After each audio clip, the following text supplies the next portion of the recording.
Sharpen the pig. To pierce the skull to the ear. That's a pretty good corpse grinder there. He's got a little bit of a whisper behind it. You do a much better corpse grinder than That's how you do the Cannibal Corpse grinder sound. He's got a little bit of a whisper behind it. You gotta sound like your horse is yelling already. Yeah, he's a little bit of an old man. This one's for all the fucking women out there. My face is turning red because you hold your breath when you do the corpse grinder. Schiller, you gotta start doing your promos in the corpse grinder voice. In the society takes place with the mind. What is it? Yeah, see that shit. The society takes place with the mind of the cannibal rules in a skeletal domain. My wife likes when I have a little more hair than when I shave my head. Are you gonna let it grow in a little bit? Are you gonna do the middle-aged professor? when I don't have to. Part of it is that I truly don't give a fuck anymore, which is nice. It's a nice point to have gotten to. Thank you. Yeah, I'm feeling pretty good about that. Well, you know, I think we have established that we are the Bert and Ernie of death metal. So I do need you to start embodying that a little bit more. You know, so the puff will help. I'm Ernie, right? Yeah. You're what now? I'm Ernie, right? Ernie's the short, fat one, right? And then Bert's the tall. That's the one you think you are. You think you're Ernie? I don't. Come dude, on, bro. Like come on. Bro. You're taller than me, though. We already came to that conclusion. No, I'm like an inch taller than you. I might be Bert in a couple of months, dog, but right now I'm fully embracing that Ernie life. Basing it on height. No, well, look at us. Look at both. Yeah, I know. We don't look like Bert. One of us is round. One of us is pointy. We're the old guys in the theater. Those are the Muppets that we are. Wait, no, that's Bert and Ernie are Sesame Street, aren't they? Bert and Ernie Muppets. Yes, no, that's true. Yeah, I didn't consider the two separate Muppet worlds because that is true. They exist in the same universe. They rarely cross over, though. It's true. The Sesame Street is kind of like over there, and the Muppet shows like Kermit would sometimes show up as a sports reporter, and then he'd fuck off. It's interesting to think that maybe there's like some sort of friction between the camps. There was friction. Yeah, between the two camps, like there's some sort of like Muppet, like puppet show, like dick measuring behind the scenes that nobody's aware of. You know what I'm like Death to Smoochie, but specifically for puppet shows. The question: who's going to kick the ass of who between Sesame Street and the Muppet Show? Because here's what's going to win that fight: is which side has the most of the big full body Muppets. You know, now. So fucking Big Bird. Big Bird could whoop some ass, but Big Bird's going to be like a fucking cave troll, man. It's going to be like, just let that motherfucker go in there and handle business. He's going to break the top of the door with his head when he comes in. And then like, there's all kinds of stuff that we don't know about Sesame Street, right? Like imagine like you piss off Oscar the Grouch bad enough and he finally stands up and it turns out that he's like 12 feet tall and he's had his little fucking. Keeps going. Yeah. Yeah. Or like starts to levitate with the trash can coming along with him like Baba Yaga. That'd be sick as fuck, right? Oscar the Grouch. Plus, they're streetwise, you know, like the Muppet Show. They're theater nerds, you know, neighborhood kids. Exactly. Yeah. It's and they don't like each other. There's people in the Muppets who don't. Aren't there like Muppets who dislike each other and don't get along and shit like that? Like, oh yeah, isn't there beef? I'm trying to think here because I was such a. I know there's the sexual tension. The sexual tension between Piggy and Kermit. Or are you talking Miss Piggy and Kermit the Frog? Yeah, no, not like between humans and puppets or whatever. No, I mean because there's also the sexual tension between Gonzo and the chicken. He fucks chickens. Remember that? No, that's beyond my Muppets. No, that's a whole established storyline. Chicken fucker. Yeah, he's from a different planet or whatever, and he didn't have any. Is this like fucking Rob Zombie's The Muppets or something like that? No, this is established Muppet lore. Even bizarre. Are you telling me that Gonzo fucked a chicken? Oh, he fucked chickens in general. Strangely, I guess I miss Gonzo fucking chickens. It went so far to the Muppet Babies to where. When he was pre-sexual, they had him carrying around a little stuffed chicken toy called Carmilla that he was in love with. I barely remember this shit. I barely remember the Muppets and Sesame Street. I remember all my Muppet shit because it didn't suck and it was actually really funny. There's a lot of like the writing on the Muppet stuff was always really funny and kind of had a little layer of adult humor to it. I mean, not like adult dirty, but adult smart, humor. Ren and Stimpy was also a huge one, and I'm sure that you like that, but I hated Ren and Stimpy. Oh, dude. Brilliant! It was brilliant. I hated it. Really? I hated it so much. Oh, it was so stylized and beautiful. Oh God, I love it. Gross. Everything was so. Look how mature your take on it is. Like, no, I'm just an animation fan. I'm just a fan of fucking gross. Oh, for sure, it was gross. Yeah, that's all. I also love gross shit. Like when I was a kid, I loved slime. I grew up in the era of kids having slime and Double Dare. Well, that was kind of the tail end of it, but I mean, like, I'm talking like the kind of the Ghostbusters and Gremlins era and all that, where it was like everything all of a sudden was green goop and little critters being melted and shit. It was fucking great. Garbage Pail Kids. So Ren and Stimpy fit right in with that for me, and I loved it. Yeah. I guess it just depended on what the scenario was. Like, I liked gross shit sort of within other areas. So, like, Ninja Turtles gross shit. Yeah, there was ooze and stuff that came with that. Like, I was into that, and then like the gross shit from like G.I. Joe the movie. You remember that? Did you ever see G.I. Joe the movie? I loved the show. I was obsessed with G.I. Joe. It was so. I do you know anything about the movie? Do you know what they did? Cobra Commander had fucked up enough, not like conquering the world and like eradicating the scourge of G.I. Joe, that like it turns out Cobra Commander's got a boss, right? And is it Destro? No, it's not fucking Destro. It's these motherfuckers who live in this place called Cobra La, right? It's a hidden country in Antarctica. And there's this motherfucker named Globulus, right? Who's like half person, half snake. He's like massive. He's got like a snake body. And then there's this other motherfucker named Serpentor that like... I remember Serpentor. Globulus, he had the awesome... Yeah, he had like a chariot and like a cobra thing on his head and like a cape and like... Yeah, his awesome helmet. I think, if my memory serves me correct, that Globulus created Serpentor to like clean up Cobra Commander's bullshit and his mess and everything. And like everything in Cobra Law is like spores and like little sacks that like come alive, and like so they like throw this thing at Cobra Commander and he like ends up fucking degenerating into a snake by the end of the movie, and like all he can say is like, was once a man. It was pretty brutal. So I was into that. If you watch that, you'd know what I'm talking about. Dude, it's so gross. It's super nasty. I bet Ross from Exhumed is a fucking massive fan of that movie. Oh God, yeah, forget it. It's weird that I never actually saw the G.I. Joe movie because I was such a fan of... Oh, you'd be into it, dude. I guess I was more into the toys than I was the show, but I liked the comics a lot. But here's another really good one that was a gross monster thing for kids from the same time was the Inhumanoids. You're probably too young to remember them. Yeah, I don't remember that. That was a really great, scary, awesome cartoon, really awesome monsters. Nice. And each of the monsters was big and scary, and they weren't cool, nice monsters that were helping, fight crime or anything. They were like this huge global threat that was emerging from the planet, and each one was different, like a different kind of kaiju, and this organization had to fight them. Each one did something different, something gross. This one, oozed goop out of this orifice.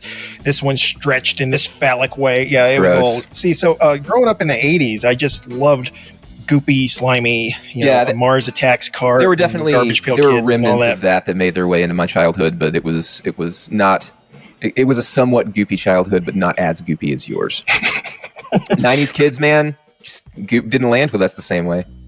So anyway, they as we're recording this, the new Cannibal Corpse song just came out, and this is really weird because I said this on Twitter. Man, I swear to God, I thought Violence Unimagined came out 6 months ago. I was thinking the same thing too. That's how I remember it. I was thinking that it felt... I was like, well, God damn, it really did came out but it came out 3 years ago, I think. I'm pretty sure. Or no, 2 years ago. That's insane to me. I was like, because I saw that artwork floating around. I was like, wait, is this some kind of like a parody or a joke, or is this an AI thing? I thought at first someone made an AI Cannibal Corpse artwork. It's like, wow, that looks almost like a real one. And then it turns out, wait, no, that's real. This is actually coming out. Wait, it's already done and it's coming out in a few months. So I feel like I feel like I stepped out of a time warp or something to the new Cannibal Corpse album. So yes. And they put out one new song, which is one of the Rutans, which one of my favorite things about Cannibal Corpse, modern Cannibal Corpse especially, is going through who wrote which song and how their style is evidence there. Oh, all the way back? Yeah, I love that you just heard it. That gives me... Yeah. I get excited about a Cannibal Corpse song through you. Like, I was so excited for you when I heard there was a new Cannibal Corpse song. Like, oh, my man's going to shit. My man's going to shit himself. So since you're fresh with it, and I know by the time this comes out, it will have been out for a while, but what are your fresh feelings about that new song as a Cannibal Corpse connoisseur? I mean, definitely promising. It's got a lot of they've sort of gone towards more in the last couple of albums, it feels like there's been planned singles. It feels like they've put thought into sort of which ones they're going to release. And I feel like maybe even putting thought into which ones they're going to release so many times sort of makes that feedback around to them thinking about that subconsciously when they're writing music. But, you know, the last couple of records, when you listen to them the first time, you hear that they're really readily identifiable first singles. And I feel like this sort of fits in with what to expect from a Cannibal Corpse single at this point. It's probably not going to stand out too much from the rest of the record. I think it's probably going to be pretty indicative of what the rest of the record sounds like. So I don't know how I'm going to compare it to the rest of the shit on the record, but if I were to look at the shit from, like, past Cannibal Corpse albums, I feel like just based on what I've listened to it with, and that's these headphones, it sounds to me like we're getting the best of both worlds. It sounds to me like we've got the precision of Rutan production, but it feels like he went back and sort of paid attention to some of the Mark Lewis production on Skeletal Domain and got a little bit darker and bulkier, or like more muscular. So if we're going to talk the production right off the bat, yeah, well, of course, that's, to me, every time anything Cannibal Corpse comes out, to me, it's a big thing in my world in terms of producing death metal and mixing death metal. I'm going to focus, and you know, I'm all tied into who they're using as a producer and who's doing what, and I've always been. So it's mind-boggling to me now that they got the producer in the band, and I just can't imagine the joy that Rutan feels just sitting in his own throne in his own studio working on his own Cannibal Corpse songs that he gets to write the riffs to. Now. So that's why I think he's in there just in this paradise of his own studio. Because I know what this is like. When you record your own music, you get so far up your ass. Like he tweaked those guitars like way past like what a normal band would have paid him, because it's his own guitar sound on his own album. So it's just, I can hear just the love that he's pouring into it. And I checked him out in these headphones, and then after that was done, I checked it out in these headphones, and then after that was done, I checked it out loud. Jesus in Christ. My monitors, and every time checking the mix and the bass and what he did with the kick, and like, so it's even the layer of the music I'm listening to, the musicianship, then I'm listening to the layer of the production, then I'm listening to with the knowledge of who wrote it. So it really has the richness of like a classical album or a jazz album if you look at it this way. But to keep it brief, the big complaint, and I agree with this, the big complaint about Violence Unimagined, which sounded huge except for one fucking thing. The kick drum was almost invisible on that album, which is, it's really weird when you go back and listen to it. It's a fantastic album and it works, especially on a really big system. The kicks will cut through, but they weren't incorporated well into the mix. And on a death metal album, you know, you really need those very powerful kicks. Sure. So I immediately heard on this new song that he took that complaint to heart, and the new song has very nice fat kicks on it. But it does bug me a little bit. I've always had a problem with Rutan's riffs a little bit, because he writes such complex, weird shit, and it's tuned to negative Z flat, and he's using a wall of guitars. So he doesn't necessarily write things towards being audible enough, I feel, riff-wise. I've always felt like Erik Rutan's guitars are like, you never hear just like one riff. It's always like a swarm of riffs. It's like... That's a great description, yeah. You know what I mean? Like you can see there's a lot of different shit going on at the same time. And yeah, it's like a big storm of shit, but this is part of my problem. He'll do something different in each ear, too. Like he's playing one thing here and one thing here, and they're completely unrelated, which is part of his style. But when you're doing shit that complex, and it's this huge wall of sound, sometimes it just disappears, the details disappear, and I feel he doesn't take that into account. I don't know, I feel sometimes. Like, my point was going to be that maybe that's something that he wants. I think that there's... Well, just he wants it to have that... To disarm you, for you not to be able to sort it out, for you not to be able to figure these things out. You know what I mean? You don't get to see behind the curtain of Rutan's brilliance. I lose the rhythm, though. Yeah. That's my problem when I lose the rhythm. Every Hate Eternal song, I lose the rhythm. Every single one. But like that bugs me. That really bugs me. But like that's part of the listening experience for me. Like I don't know why I will afford Erik Rutan. I mean, I do know why, because the guy's written a lot of really great music that I've loved for a really long time, and he's produced even more records that I love than the ones that he's played on. But like, and it's a taste thing for sure. You never hear the same Hate Eternal album twice. Every single time you listen to a Hate Eternal album, you're gonna catch something different there, or at least I am anyway. My caveman ass. Yeah, I gotta be honest. That's a band I've always had a hard time getting into them. Pardon my French. And it's exactly for the reasons we're discussing right now. It's the two different riffs in each ear, the crazy guitars. But see, my problem also with Hate Eternal is then he also has that crazy drums the whole time, which then it's like another layer of like, I can't even hear what's going on, bro. So with Cannibal Corpse, I like that that's not the style of the drums. And so it's kind of like he's forced into, like, it goes right to that Cannibal Corpse groove. Like, yes, he's forced into that corral by being in Cannibal Corpse. And that's what I loved about it. But then he still, every fucking song, he finds a part where like, oh, now I'm going Hate Eternal on the ass. Yeah, and I like that. Like, I don't like it everywhere. Like, I'm not a tech death worshiper. Like, I don't want to be baffled by everything that I listen to. I do love baffled. I do love a lot of tech death, right? I do love a lot of tech death, and there are times when I really want to be challenged. When I do, like, I literally want to be baffled. Like, it's almost like a puzzle to solve. You know what I mean? The last couple of days, it has sent me back down a Cannibal Corpse rabbit hole, which is always a place I love to find myself. Yep, same here. Because, like I said, it's such a big event for me that the production, the details of the songwriting, everything. Every time a Cannibal Corpse album comes out, the artwork, all of it. So, now that Rutan is part of the band, the guitar sounds he gets are like, it's almost like a contained explosion is what the song sounds like. And it's like, this is not how music has never sounded like this throughout history. This is the first time in history that death metal has been this fucking huge and insane sounding. So I really went back and I compared it to Violence Unimagined. I compared it to Red Before Black. And I'm really finding that these could be almost like a trilogy based on just this first song. It fits so well into the style of the last two. I'd say that. See, that's what's really interesting to me is thinking about the fact that Rutan was there mixing the albums throughout another guitar player's tenure. Thank you. And getting to see it from that angle and everything. And then all of a sudden them going like, now, buddy, you step in and like, I can't, as a producer, that is like the wettest dream you could ever imagine. If you've got a longtime collaborator who can do the shit that the person who just left was doing, get that fucking person. You know what I mean? Because he knows how those dudes write at this point. He knows how they behave in the studio. Like, they're friends. And they probably also know he knows how hard he can push them before somebody gets pissed off. You know, I looked at some footage on YouTube of him playing live with them.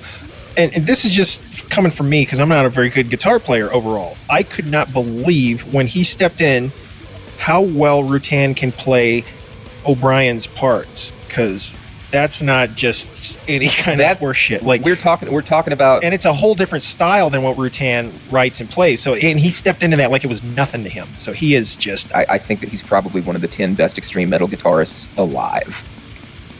I didn't think that until I saw some of the videos of him playing. I feel like Erik Rutan is incredibly talented as a guitar player. But I feel like one of the things that makes him incredibly rare is that he is the type of musician who can just pick up another person's style and not only write in it, but also like add to it. And I feel like that's what he's done with Pat O'Brien's work.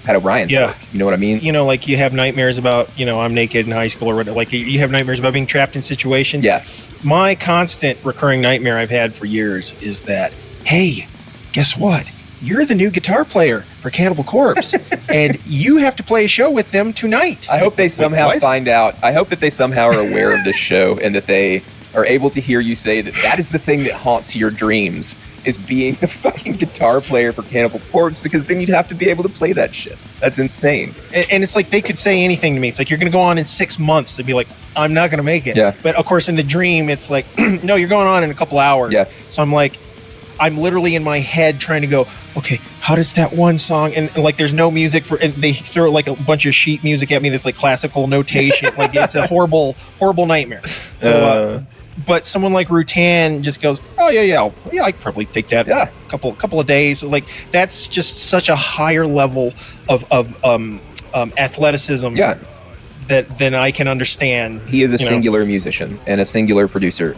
You see Erik Rutan in the studio producing, and like hearing the people who works with him talk about his ear for like tuning and his ear for being able to spot shit that nobody else can hear. Like, he's like able to like see down inside of subatomic particles that we aren't able to see yet.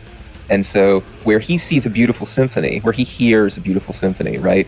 We are still primitives hearing like, I don't know, it sounds kind of noisy to me. This sounds kind of cacophonous to me. There's one thing going on over here and something else going on over here. And Rutan's just like, oh, like he's totally at peace with it. No, it's true. It's true. He because also it's his own style. Yeah. So I think he has, without necessarily anyone talking about it or even like really pointing it out, I think he has changed death metal production, and I think he's changed extreme brutal death metal in certain ways in terms of the riffery and that kind of making, like you said, more avant-garde, weird choices than a lot of bands would. Listen to Domination, and then listen to fucking Formula's Fatal to the Flesh, right? Which Rutan was not a musician on. He did not play in that band for that record. Way fucking weirder, totally shows. Right? Yeah, Domination's definitely weirder than fucking Covenant, right? When I listen to Domination now, I'm like, oh, this just sounds like an Erik Rutan record. It doesn't even sound like Morbid Angel to me. Like, it's like, oh, this is a bunch. Erik Rutan and his players is how it sounds to me stylistically. You know, like it's definitely an interesting thing to watch what changes after he gets involved with a band. And it's also interesting to look at, like, and this is just going to turn into an Erik Rutan show, and I'm fine with that actually. I think it's interesting to look at some of the other records that he's produced that maybe you wouldn't have expected Erik Rutan to do. Did you know that he produced a 6 Feet Under record? No, I don't think I knew that. He did 6 Feet Under records, 6 Feet Under's record Commandment.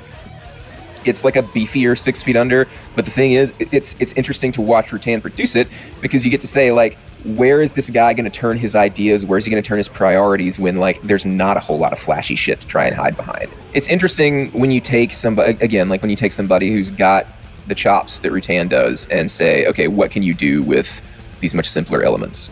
And I think that to an extent he's doing that in Cannibal Corpse as well, right? Because Cannibal Corpse is a heavy, fucking brutal, complex death metal band. Hate Eternal is a heavy, brutal, complex, technical death metal band. But they're very different styles of complex and technical. You can go a real fucking long way on a Hate Eternal record without finding a hook. Like, it's punishing. Like, it makes you work to love it, right? Yes. Cannibal Corpse, you ain't going too fucking far without a hook. You know what I mean? All you got to do is wait for a Rob Barrett song Exactly. Pow, especially since Rob Barrett's been back in the band. But like I love his. I do too, in particular. Man. I absolutely love that guy's fucking playing. His songs are always the first single from the last record, "Inhumane Harvest," that he wrote. It's one of the best Cannibal Corpse songs ever. One of the best Cannibal Corpse songs ever. I was literally gonna say that. You took the words right out of my fucking mouth, because I just went back and revisited it, and I had forgotten about that song. And I was like, oh, that was the first single. Yeah, that is such a perfect death metal song. The riffs in it the are Rob Barrett fucking album. Butter. Yeah, man. It's so good. It's fucking good. I was listening to that other one that he did. Like, he did 3 on that one, didn't he? He did. Didn't he do Follow the Blood? Follow the Blood, and that one. Boy, that one's good. So I appreciate on that new song that it's kind of like he did, like, well, this part is the Rutanish part, and then this is the more traditional Cannibal Corpse section that I'm doing here, and then here at the end I'm going to go full on Hate Eternal. Like, he had little sections of the song that I felt where he will always kowtow to the traditional style of Cannibal Corpse. I feel like he did that on the last record too, with that Condemnation Contagion. Dun, dun, dun, down, down, down, dun, dun, dun, down, down. I think that also is one of the best Cannibal Corpse songs of the modern era, because of just the picking in it is so traditional. Cannibal Corpse, like, rhythm. And that's and there's no way that wasn't intentional. And that was also the first Rutan song. Yeah, that was his first one he wrote for it. So it's like this is my debut as Cannibal Corpse. And it's got to be Cannibal Corpse, and like it was. And he did a great job. He did, dude. He really, really did. Like, I'm so happy with this band, man. And we were also happy for him when he got the gig, because, like, yes, it was almost like one of our friends got. Yeah, I know, right? So as fans. So, but yeah, when he came out with that song, I was like, that's the song where I really started to respect his playing, when he put out that playthrough video. Yeah, and you could just see his fucking arm, that just slab of beef, and the way he picks is just. That's what I do not have. More than his left hand is his fucking right hand. I cannot approach that by any means. His picking is like, it just seems almost like he is doing exercises specifically to build up that big beefy arm, just to pick those riffs. And he is doing things in that video that would make James Hetfield blush. So I'm tired of licking James Hetfield's boots over and over and over as he's just the greatest rhythm guitar. He's so fucking solid. Yes, he's fine. Okay, he could barely keep up with playing a Cannibal Corpse song. Oh yeah, he could not handle it. Okay, so let's start kissing Rutan's ass as much as we've been kissing Hetfield's ass. Yeah. But I did want to say, though, it is interesting. He did 3 songs also for Violence Unimagined? I think so. Yeah, Rutan. I think so. Yeah, he did the first one. super awesome traditional Cannibal Corpse song. The second one, he just said, "Oh no, this is just Hate Eternal. I'm just gonna do a Hate Eternal song here." It's a Hate Eternal song right on in the middle of a Cannibal Corpse record, and I was a little upset by it when I first heard it. I can't remember. You know the one I'm talking about, right? I think so. It just sounds exactly like Hate Eternal the whole time. You're like, wow, this is crazy. Ritual Annihilation. That's right. That's got to be it. Ritual Annihilation is just a straight up Hate Eternal song that he snuck in on a Cannibal Corpse album, and they said, all right, well, you're a new guy, we're going to let you do that. So, and it's so Rutan, and it does every Rutan thing. It does the playing different shit in each ear, riffs that you can't comprehend. I wonder if Rutan has even more power now, and so there's going to be like he's two straight up Hate Eternal songs on the next Cannibal Corpse record. He did say in their press release that he felt that on this album he was more comfortable, and he brought more shades to it. I would hope so. I mean, yeah, or like more dynamics is how he put it. That's my thing. Like I didn't want Erik Rutan to make Cannibal Corpse unrecognizable, but I want to know that Erik Rutan is in the band, you know. And I feel like there was a lot of sort of for sure. I know, and that was I think a lot of things. I think people were worried about that when he came in, but like there's literally no better person on earth to take this job at this point. He'd make more sense than like fucking Jack Owen coming back to the band. You know what I mean? Yeah. Definitely more than like Bob Reesey coming back to the band. But like Jack Owen played, you know, such a big part across multiple eras of the band. Like at this point, I feel like he is further away from what that band needs. A guy who's actually been in the band and helped build the legacy, further away from what they need than the guy who's produced the last few records. So I mean, he's perfect. I mean, come on, like their modern era and when they were redefined as we know them now was when they recorded Kill with him, whether they knew it or not, you know, and then from that point forward, it's like, you know, you can't really go back to the Jack Owen era. Owen established so much. I think that Jack Owen supplied a little bit more of the traditional songwriting stuff as far as the writers in the band, especially compared to Alex and Pat. Yeah, I think Owen was really good with groove. You know, he really brought so much groove. And look back at some of his songs, and he pretty much wrote by himself after they started doing the individual credits. Like he wrote, I think it's what was the single for Decency Defied? He is so underrated as a guitarist and as someone who has contributed to death metal history. I mean, you know, us in death metal, we kiss Owen's ass all the time. We love him. Yeah. And you know, he's been in DSI and so forth. But I don't think he gets enough credit for how much of the Cannibal Corpse sound he helped establish. And, you know, a lot of that credit gets given to other people, I think. I think he went a long way, and when you listen to the records that came out between Rob Barrett leaving and Rob Barrett coming back, that's when you can really start to see Jack Owen sort of stand off by himself. Yeah, because he was just doing really cool work, giving some song. Like I always felt like his songs kind of anchored the album, like they were more straightforward for the most part. Like he established so much of the early Cannibal Corpse sound, and he left the band, and it's been completely overhauled guitar player wise, and they still have the same identity, which is strange because I mean it doesn't sound the same exactly, but for some reason they still, like, you can still go, oh yeah, that's totally Cannibal Corpse, and I don't know how they do that exactly. I'll tell you exactly how they do that. Alex fucking Webster. You know what, you're right, that's what it is. It's Webster. Alex Webster. We're talking about a dude who fucking hangs with Ron Jarzombek, right? Like and Alex Webster's played on Hate Eternal albums. I think Alex Webster played on 2 Hate Eternal records. Yeah, he played on Fury and Flames. Maybe he'd only played on one. I can't remember. I know he played on Fury and Flames. This is another thing I nerd out about when it comes to Cannibal Corpse albums, because I always want to know who wrote what song. It's the first thing I do. Yeah, in particular, you know, because if you've been following the band like we have, and you know, throughout the years, and you get to know each writer's style a little bit, and it's really fucking awesome to see how it evolves. Surround, Kill, Devour, which is one of my favorites off that album, which is an Alex Webster song, and it's a Webster song, fucking Webstery and full of Websterisms, which I love. His stuff is so bizarre to me. It infuriates me sometimes. What is he doing? It doesn't make any fucking sense. It's that's off time and shit. You know, that's one of the things that makes that band's identity is his weirdness. Yes, but anyway, so now I'm obsessed because I know, now this is Rutan recording the rhythm tracks on these Webster songs. So I'm like really hyper focusing on like, wow, this is Rutan having to interpret Webster's writing, and that's. So it's almost like it's totally sports for me. It's sports, you know, like they got Shaq on the team now, you know, like they got Shaq. Interesting way to think about it. I guess maybe this is like dream team type stuff or like fantasy football or whatever. Absolutely. Like I will I haven't done it in a while, but and I haven't been able to do it yet because there's only been one Rutan album. But like I'll make compilations based on the writing combinations of the songs. Alex Webster would write some shit that would be super straightforward too. Like I'm pretty sure he did "Unleashing the Bloodthirsty," which that song is like deceptive because it's not like a simple song, but it sounds simple. You know what? Well, Webster will always write something this is just a nod your head riff, but when you actually get into the numbers of the timing of it, it's like I could never play that. It's like Priests of Sodom, I think. So Evisceration Plague was the Alex Webster record. I think he wrote the majority of that record. And like, yes, he did. I think he actually wrote like everything except for like 2 of them or something. Yeah. You go back and you look at sort of like how his songs progressed between earlier in the band and then. Like, I feel like I'm not going to say that Alex Webster peaked on that record because I don't think that any of those dudes. I think all those dudes have still got a lot of gas left in the tank.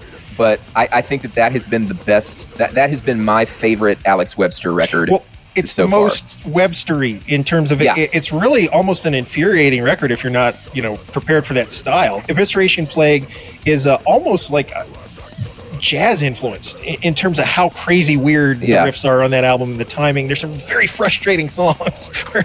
Beheading and Burning. That's what I'm not actually that familiar with that one.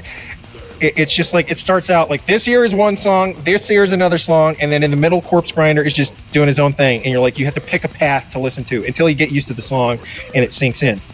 See, it's so rich with detail, that song. You can sit there and listen to different layers of it, and that has the complexity and weirdness of a jazz song. That right there, in my opinion, is Alex Webster doing the Rutan aesthetic. Yeah, I can see that. I'm going to do one thing here, one thing. But when he does it, it's much more intelligible. Well, we talk a lot on this show about our love of having good headphones for this music and for death metal, and to really represent what's going on, because you need it. You need it to hear the details. And I have found that every time I buy a new set of headphones, your ears go through a learning period where you like, this is such a new level of fidelity that I need to actually learn. And it's overwhelming. Always go to Cannibal Corpse albums. Yeah, I know. I'm going to start with Kill. Yes. That's the first one that I listened to with these. my midline, kind of like, I know this is going to be huge. I know it's powerful. I know it has crazy subwoofer level bass on it. Yeah. And I know how it's supposed to sound. And it's a challenging record in terms of the frequencies on it are huge. So I will test every set of speakers, every set of headphones, usually with Kill. And then I'll usually go, well, now let's go to the other end of the equation and test it out with Skeletal Domain, which is super sharp and super precise and very modern sounding. I'll go with that. Yeah. And then, so it's always Cannibal Corpse albums. Production-wise, they've been on such a tour of producers. Yeah, right. I think they've been on almost, all the important death metal producers they've been through. But this is something I'm very curious about, and I wonder what your thoughts are on this. Now that Rutan is in the band, is there ever going to be a point where they're like, well, we want to try this other producer, Eric, for this record? So this is what I said about Violence Unimagined, and this is what I still feel. And I sort of talked about it earlier when I was talking about how I feel about the new song. I would love to see them do Mark Lewis, the guy who produced Skeletal Domain. I would love to see what he would do. Oh, go back to him? Yeah, I would love to see what he would do with Rutan writing in the band and with Rutan's writing input. Like, I would be really interested in that. The clarity would be very welcomed for Rutan's style of writing, but I do feel that album was too clean. It was just, it lacked heft. They gained in precision. Yes. Skeletal Domain is perfect in terms of production, but it's lacking in character. Yeah. And it really just needed to be mastered a little more nasty, and it would fix it. So I would actually say that I want Erik Rutan to go back and remaster Skeletal Domain in his style. So I'm looking at it the other way. But I wouldn't mind hearing Mark Lewis mix Rutan shit if maybe he gave it a little thicker sound. Because I want someone a little dirtier. Like, I want them to go to Kurt Ballou. Kurt Ballou doing a Cannibal Corpse record would be absolutely insane. I can't get enough of death metal guitar sound. And I just, to hear how, especially with a band like Cannibal Corpse, where they have so many fucking records so you can hear the different interpretations of their guitar sounding. A metal producer's style will shine through in how they treat the guitars more than anything, in my opinion. And, Rutan's wall of guitars might be one of the biggest in the industry in terms of the size of the guitars he produces. Mossy. He gets massive sound. He gets sharp sound in its own way. but like the guy just knows what he's doing and he knows what he wants, you know? Okay, yeah, you're talking about, death metal dream teams, but yeah, seriously. First of all, Ripping Corpse, which we hadn't even considered one of the most legendary early death metal pioneer there. Okay, goes from that to joining Morbid Angel, takes them, already legendary band, takes them to the next level with his playing and his contributions to that band. Goes from that to, establish his own career, his own style, his own sound with his own band. Then joins motherfucking Cannibal Corpse. So now here's what's going to happen next. He's going to join Suffocation at some point, and then he's going to join Carcass. And then if you look at him like a basketball player, this dude he's one of the best, and each time bringing his own thing to each one of these. Not for nothing. One of his moments that I like a lot and that I think probably a lot of people don't associate with him is that INTERNECINE record, Book of Lambs. It's like the Hate Eternal of Jared Anderson. So Jared Anderson was in Hate Eternal, broke off and did his own thing. There was that one album, Book of Lambs, that came out in 2002, and Rutan actually played leads on that album. And it feels in a lot of ways like an unofficial Hate Eternal record. It's not like a fucking super easy record to listen to. It's dense and technical, a lot like Hate Eternal is. But there are those little strands of like what feels like, because Rutan is specifically doing the leads, it does feel like Morbid Angel in places, right? Controversial to me in that one of these death metal albums that uses just a normal font for the fucking logo. INTERNECINE? Yeah. Yeah, it was just straight up like Times New Roman or something. That drives me insane. Like, do not use a normal fucking typeface. Put a logo on it. God damn it. Yeah, Give that me logos, drives me insane. motherfucker. I can't stand that. Like, you're death metal. Be death metal. Oh, man. So Immolation must have really rubbed you the wrong way, huh? They had the plain logo for a while. Yeah, it was but, just letters. I also didn't really listen to them during that era, and I moved on to other bands that had pointy logos. Go back and listen to them because it's good. Well, there's a band I have a lot of problems with that style, and I like maybe 1/10 of their output, but I respect them. Like, it's like half of it's genius. So it's I can't. It's a lot. I can't listen to a whole album of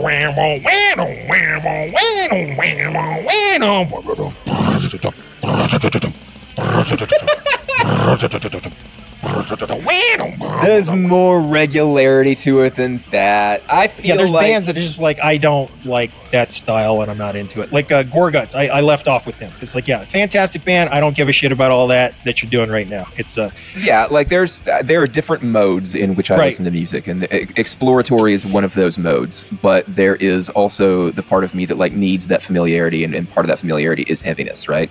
Now, Cannibal Corpse instrumentals are solid. Yeah, especially like the one on Vile, I love. Relentless Beating. Beating. Yeah, it's great. It's great.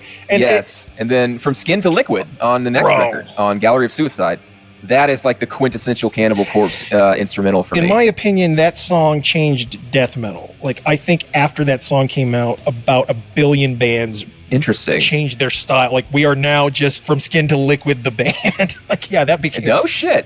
It's good. I mean, it's really good. Well, that was Pat O'Brien. Like, I had never heard a song like that in death metal when I heard it the first time. I was like, this is like rolling waves of like magma. It's just so sickening and weird and melodic. And I'd never heard anything like that before. So I really think that changed death metal. It definitely brings sort of like a different style of songwriting, and then going to different parts of the fretboard and sort of doing different things in different ways. That's one of Pat O'Brien's masterpieces, in my opinion. But anyway, for some reason, I'll find myself going to Chris Barnes' Twitter every now and then, which I can't do on Death Metal Radio because I'm blocked.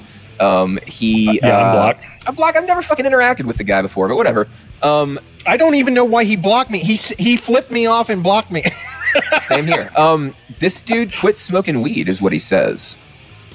Oh, well, now he's going to go full out alt-right. I want to be like, is that the shit that's keeping you? Because, like, you're not normal anyway, dog, but is that the shit that's keeping you where you are right now? Because you probably don't need to stop smoking that shit. You and Matt Pike need to continue smoking lots of fucking weed. Do not deviate from the plan. What if Barnes quits smoking, and then he just becomes, like, the coolest dude ever, and he's, like, pillar of the scene? The next 6 Feet Under album, like, is Tomb of the Mutilated Part 2? Yeah, that would be interesting. I feel like those days. I feel like that ship has probably sailed. Damn, but it would be interesting to see, if the next 6 Feet Under record, if there's like a marked difference because Chris Barnes has stopped smoking weed. I don't even know if they're fucking working on music. I don't know if Jack's in the band anymore or what. Like, boy, yeah, what a shame that was. But anyway, we've covered that enough on the show. Covered that. I'm sure you don't want to talk about the 6 Feet Under record, Nightmares of the Decomposed. I'm sure we've only dedicated about 3 hours of our talk time to it in the past. Hey, according to Barnes, that means we're obsessed with him and we're in love with him. Right. We're fucking haters. They're just fucking haters, man. Drinking the haterade. All they want to do is fucking look at me like I'm a fucking freak, but I'm not a shill, man. Bro, your Barnes is really good. You nailed it. That's what I was trying to do. I couldn't do it. You nailed it. I need to work on it. But it all goes back to a 6 Feet Under interview, or a DVD, a bonus DVD from one of his records from Bringer of Blood. He gave an excellent interview in that where he was just like very Barnes-esque.